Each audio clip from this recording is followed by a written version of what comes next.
2024ರ Indian premier league final ಪಂದ್ಯದಲ್ಲಿ ಹೈದರಾಬಾದ್ ವಿರುದ್ಧ 8 ವಿಕೆಟ್ಗಳ ಭರ್ಜರಿ ಗೆಲುವು ಸಾಧಿಸುವ ಮೂಲಕ ಕೆಕೆಆರ್ 3ನೇ ಬಾರಿಗೆ ಚಾಂಪಿಯನ್ ಆಗಿದೆ.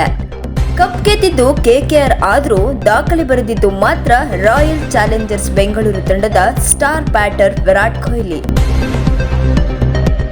ಐಪಿಎಲ್ ಇತಿಹಾಸದಲ್ಲೇ ಒಂದಕ್ಕಿಂತ ಹೆಚ್ಚು ಬಾರಿ ಅತಿ ಹೆಚ್ಚು ರನ್ ಗಳಿಸಿ ಆರೆಂಜ್ ಕ್ಯಾಪ್ ಗೆದ್ದ ಮೊದಲ ಭಾರತೀಯ ಎಂದು ಕೊಹ್ಲಿ ಆಗಿದ್ದಾರೆ.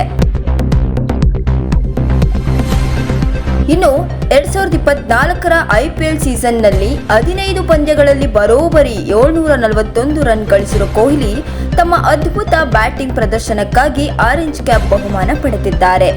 ಈ ಸೀಸನ್ನಲ್ಲಿ 1 ಶತಕ ಮತ್ತು 5 ಅರ್ಧಶತಕಗಳು ಬಾರಿಸಿದ ಕೊಹ್ಲಿ ಅದ್ಭುತ ಫಾರ್ಮ್ನಲ್ಲಿದ್ದಾರೆ. ಕೊಹ್ಲಿ 2016ರ ಐಪಿಎಲ್ ಸೀಸನ್ನಲ್ಲಿ ಮೊದಲ ಬಾರಿಗೆ 973 ರನ್ ಗಳಿಸಿ ಆರೆಂಜ್ ಕ್ಯಾಪ್ ಗೆದ್ದಿದ್ದರು. ಇದು ಐಪಿಎಲ್ನ ಸಾರ್ವಕಾಲಿಕ ದಾಖಲೆಯಾಗಿ ಉಳಿದಿದೆ. ಋತುರಾಜ್ ಗಾಯಕ್ವಾಡ್ 583 ಮತ್ತು ರಿಯಾನ್ ಪರಾಗ್ 573 ರನ್ ಗಳಿಸಿದ್ದಾರೆ.